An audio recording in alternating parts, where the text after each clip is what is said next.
Hi girls, this is Ms. Gaska. This is the 7th grade Week 2 Activity 4.5 Analyzing and Responding to Narrative Poetry video.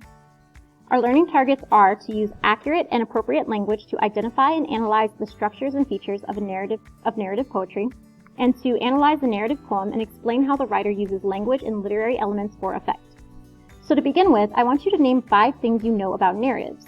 So another word for narratives, by the way, is just story. So 5 things that you know about stories. After that, name 3 things you know about poetry. By the way, if this is too fast for you, feel free to pause the video in order to do this. Then make one prediction about what a narrative poem is based on your understanding of narratives, aka stories, and poetry. So, prose versus poetry. Prose is writing that is not in poetic form, such as essays, stories, articles, and letters. Ideas are written in sentences and organized by paragraphs. Language, such as diction, syntax, and rhetorical devices, are used for effect. Verse is poetry, or another word for poetry. Ideas are usually written in lines, and lines are organized by stanzas, also known as like a group of lines, usually similar in length or pattern. It's kind of like the poem's form of a paragraph. Poetry contains language that appeals to the reader's emotions or imagination, and it could take several forms.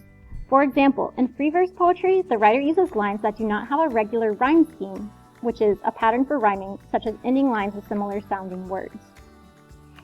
So narrative poetry, in that case, tells a story in verse. Narrative poems usually contain the same elements as short stories, such as setting, characters, conflict, and plot. Like a short story, a narrative poem has a beginning, middle, and end. Writing narrative poetry is similar to writing narrative prose in that you consider the purpose of your poem or story, your audience, and the language you want to use to communicate your story and paint a mental picture for the reader. So, poets use poetic devices, including figurative language, to express ideas and create meaning. So what we're going to do is look at this chart and we're going to fill it out with an example from a published poet and additional examples for each literary element. I'm going to do the first with you so that you have an example of how to do it, and then after that, you're on your own to do the rest of the chart. So let's get started. A metaphor is a figure of speech that makes a comparison between two unlike things in which one thing becomes another. So my example from a published poet was in Romeo and Juliet by William Shakespeare. When Romeo says to Juliet, "What light from yonder window breaks?" It is the east, and Juliet is the sun. So Juliet's not literally the sun, obviously. She's a person. But what Romeo is trying to say is that she shines bright like the sun, that she fills his daylight, or she fills his day with light and happiness. So he's making a comparison between Juliet and the sun that is supposed to evoke those ideas into the reader's mind. And then additional examples, for this part, I want you to come up with your own example. So I'll give you my example for a metaphor, which is, she is like a delicate rose in a field of wildflowers. Or, I'm sorry, I used like, so that would make it similar. She is a delicate rose in a field of wildflowers. Now it's a metaphor. So what I'm saying is that she is sensitive, or she's unique. She's beautiful and unique because she's a rose among a group of flowers that have nothing to do with roses. However, she's also way too sensitive and too fragile because wildflowers are very hardy plants that could grow pretty much anywhere, whereas roses have to have very specific conditions to grow, and then when you touch them, like the petals fall off and things like that, they're very fragile. So that's what I'm trying to convey with that sentence. So let's go through the rest of the words, and I'll give you a brief description of what each one is or does. Personification is like a metaphor in that it gives human characteristics or qualities to objects or abstract ideas, such as when you're listening to the news cast about a hurricane coming in and they say this is an angry hurricane, then they're giving the hurricane a human characteristic of anger. Or if they say that lilies are dancing across the field, then lilies don't really dance. They're giving it a human characteristic, which is the ability to dance.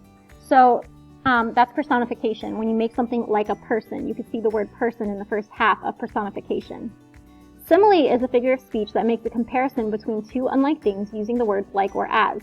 For instance, life is like a box of chocolates is comparing life to a box of chocolates. A symbol is any object, person, place, or action that has both a literal and a figurative meaning and represents a larger concept or idea. So an example would be if you see a scene where there's a classroom and there's an apple in the classroom. The apple might represent education or knowledge. But if the apple is rotten or half-eaten, it might represent that the teacher isn't quite as intelligent or knowledgeable as they think they are. Hyperbole, an extreme exaggeration used for dramatic or humorous effect. So this would be like if I said, I have 1,000,000 pairs of shoes. Obviously that's an exaggeration because I couldn't even fit 1,000,000 pairs of shoes in my house. So that would be an example of a hyperbole, something that's just exaggerated beyond the point of realistic. Imagery is when the author paints a picture using descriptive, sensory, or figurative language. Usually they'll use something that appeals to the 5 senses: sight, smell, taste, touch, and sound. Poetic musical device these are poetic musical devices, meaning like they're used in poetry and they're also used in music, and they can also make poetry seem more like music, more sing-songy. So one of them is refrain. A refrain is a regularly repeated word, phrase, line, or group of lines in a poem or song, usually at the end of a stanza or between stanzas. So it's a type of repetition, so it's regularly repeated. And you hear this a lot in songs. There's usually a little part at the end of the verse right before it leads into the chorus, and it's repeated before each time they use the chorus. Rhythm. The pattern of stressed and unstressed syllables in a poem. So you guys might remember a few months back when I talked about stressed and unstressed syllables, and I used our names as examples. For instance, gaska has the stress on the first part of the word, gas, and then it has the unstressed part being the second half of the word, ka, which shows the stressed and unstressed nature of the name. Onomatopoeia is the use of words that imitate the sounds of what they describe, such as buzz, bang, or crash. Other examples are like meow, bark, woof, things like that. So if the word sounds like what it's trying to describe, then that's onomatopoeia. So in this activity, we're going to be reading a poem and thinking about the way the author uses language. But I'm going to stop this video for now because this poem is somewhat long and I think that it's not going to be able to fit in the remaining time we have.